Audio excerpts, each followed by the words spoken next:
기도를 해야 되겠죠. 잠깐 기도드리겠습니다. 아버지 하나님 감사합니다. 순복음 행복교회를 이처럼 축복하시고 사랑해 주심을 감사합니다.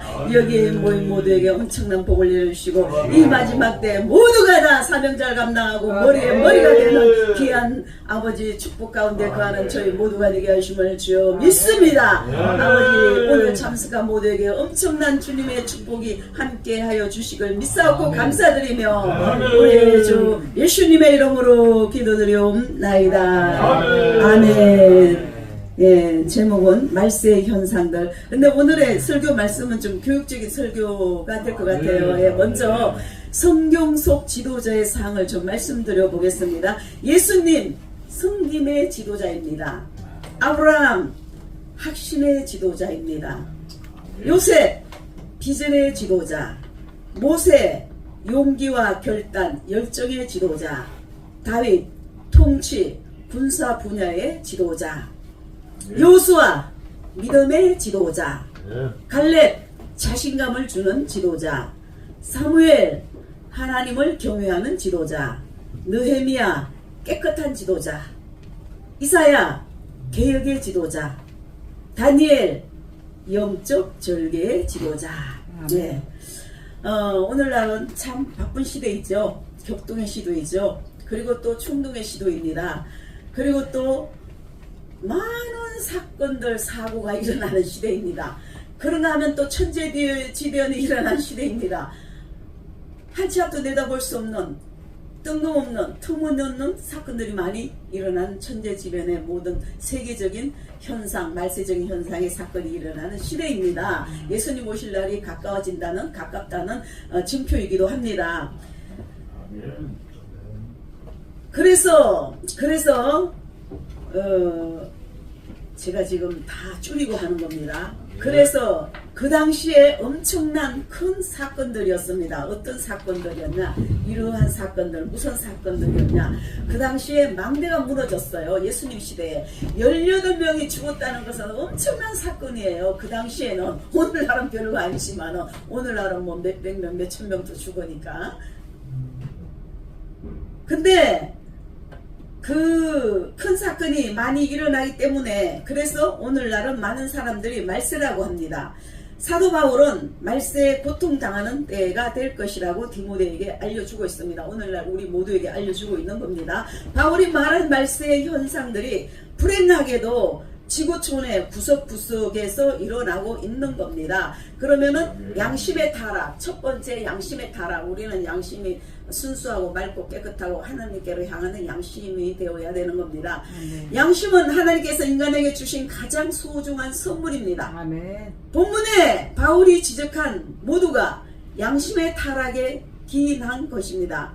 그 대표적인 현상 가운데 자기만을 사랑하는 겁니다. 사람들이 지금 오늘날 시대에 전부 너무 이기적이잖아요. 계산적이고 너무 자기만을 사랑한단 말이에요. 우린 이런 것에서 벗어나야 돼요. 내 몸을 내 몸같이 사랑해야 돼요. 위로 하나님을 사랑하고 옆으로 내 몸을 내 몸같이 사랑하고 할렐루야. 하늘로부터 바다고 누리고 나누고 할렐루야. 그렇게 살아야 되는 겁니다. 오늘 개인주의와 자기만의 중심적인 사회가 되어서 자신과 깊이 관련된 것만을 사랑하고 있습니다. 자기만을 사랑하다가 파멸한 사람이 성경에도 얼마나 많습니까? 가인은 자기만을 사랑하다가 동생 아벨을 죽였고 인류 역사를 피로 점철되게 했고 에서는 자기 배만을 채우려 하다가 동생 야곱에게 장자권 축복권을 빼앗겼습니다. 오늘날 많은 사람들이 자기만을 사랑하며 사치와 호화의 극치를 누리고 있습니다. 그 사치가 지나치면 안 돼요. 그것도 자기 생활의 분수에 맞춰서 어느 정도 모양을 내야지. 물론 하나밖에 없는 자신을 사랑해야 되는 겁니다. 자신을 사랑함으로 남도 사랑할 수가 있는 것입니다. 하지만 다른 사람을 생각하지 않고 자기만 이기적으로 사랑한다는 그 자체가 문제라는 겁니다. 까딱 잘못하면 가인과 에스같이 된다 이겁니다. 돈을 지나치게 사랑하는 건 안 되는 거죠. 왜냐면 돈을 잘 다스려야지 돈의 노예가 되면 안 돼요. 돈의 종이 되면 안 된다는 겁니다. 오늘날 황금만능주의 시대로 돈 자체를 우상화시키고 있어요. 돈 때문에 살인사건, 부정부패, 부동산 투기, 불공정한 거래, 유괴 여러 사건이 많이 일어나고 있습니다. 그래서 오늘 제가 두 번째 이야기를 들었습니다. 요 팔찌를 이제 제가 안 끼고 다닐 겁니다. 아니 저기 우리 남편 박 목사님이 선물로 생일 선물로 해줬어요. 그래서 감사한 마음으로 끼고 다니는데 다음에는 이제 식사케이나 끼고 다닐까 합니다. 일찍이 돈에 눈이 먼 아간이라든가 또 은30에 예수님을 팔아넘긴 가룟 유다라든가 이들은 비참한 죽음으로 그 대가를 지불했습니다. 디모데전서 6장 10절에 보면 돈을 사랑하니 일만하게 뿌리가 되나니 이것을 사모하는 자들이 미혹을 받아 믿음에서 떠나 많은 근심으로서 자기를 찔렀도다고 하였습니다. 실상 돈이란 삶 속에 필요 불가결한 겁니다. 왜냐하면 정말 이 세상은 돈이 피 같은 돈이에요. 돈 없이는 못 살아요. 생명보다도 세상 살아가자면은 오히려 더 돈이 귀중할 때가 많습니다. 병원에서도 돈 없으면 안 받아주잖아요. 그 정도로 돈이 우리 살아가는 데 엄청나게 귀한 겁니다. 그리고 남을 준다는 것은 이거는 보통 일이 아니에요. 완전히 주님만을 바라보고 세상과 나는 간 곳이 없어야 되는 겁니다. 주님의 믿음에 굳게 서야 되는 겁니다. 아직도 수많은 사람들 이야기 들어보면 나는 그렇게 못해, 나는 그렇게 못해 이런 사람이 많습니다. 뭐 하나님 거 내고 못하긴 못해. 그냥 단순하게 생각하고 죽으면 죽었지 뭐 가지고 막 그냥 죽게 되면 죽는 거지. 그러니까 이제 그렇게 되기가 쉬운 일은 아니에요. 저는 엄청나게 하나님한테 시련과 고통, 연단 여러 가지 받아봤기 때문에 하나님 두려운 걸 압니다. 제가 하나님 겁납니다.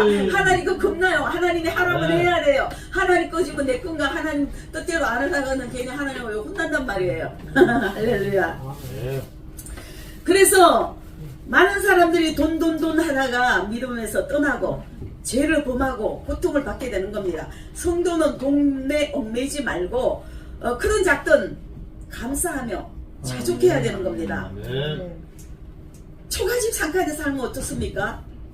잠 3번 밥 3끼 먹고 잠잘 자리 있고 따뜻한 방에 자면 되는 겁니다. 옷 입고 다니면 됩니다. 물론 뭐 대걸 같은 국물집에 사면 좋겠지요. 그렇지만은 내 있는 형편에서 감사할 줄 알아야 되는 겁니다. 그래서 제가 아까 감사 찬송을 드린 겁니다. 길가에 장미꽃 그 감사하잖아요. 응? 내가 건강하다는 거 얼마나 감사한 겁니까? 응? 그래서 자금과 교만, 자고 난무하고 화목지 못하고 싸움 이런 거 안 된다 이거예요. 화목해야 되고 사랑해야 되고 평화로워야 되고 기뻐하며 즐거워하며 감사하며 할렐루야. 우리는 항상 기뻐하고 즐거워하고 감사합시다. 아멘. 그래서 우리는 사회는 어떻습니까? 성냥갑 같이 생긴 네모난 밀폐된 삭막한 아파트에서 살다 보니까 인정이 메마를 때가 많습니다. 모두가 다 자기 중심적이 되는 겁니다. 사소한 일에도 껄핏하면은 목숨을 걸고 싸우고 이웃에 대하여서도 너무나 무감각하게 살아가고 있는 겁니다. 자신의 이익과 상관이 없으면 앞집에 강도가 들어와도 뒷집에 불이 나도 길에 사람이 죽어가도 그냥 지나쳐 버린다 이겁니다. 오늘날 사람들이 그렇게 무정해요. 응? 도둑이 들어왔을 때는 불이야해야 되는 겁니다. 만약에 도둑이야 그러면 아무도 안 나와요. 도둑이 들어왔을 때 반드시 불이야해야 됩니다. 알았죠? 네. 네. 그래서 제가 지금 막 다 빼먹는 거예요. 이러한 사회는 누가 순화하고 잠재우겠습니까? 바로 저와 우리 모두 믿음인 겁니다. 주님이신 겁니다. 양심을 바르게 함으로 빛과 수금의 역할을 다해야겠습니다. 두 번째, 경건의 상실. 경건의 상실. 경건의 모양은 있으나 경건의 능력을 부인한 사람들이죠. 우리가 내적으로 외적으로 경건해야 돼요. 또 거룩한 삶을 살아야 돼요. 그렇다 해서 너무 거룩하면 또 거룩망에 사로잡히는 수가 있어요. 그러니까 이게 모든 거 필요 적절하게 해야 되는 겁니다. 말세에는 쾌락을 사랑함으로 경건의 능력이 없습니다. 칼빈은 말하기를 참된 경건은 하나님을 아버지로 사랑하는 참되고 순결한 양심과 주로서 존경과 죽는 것보다 하나님의 법을 범하는 것을 두려워하는 생활이다라고 말했습니다.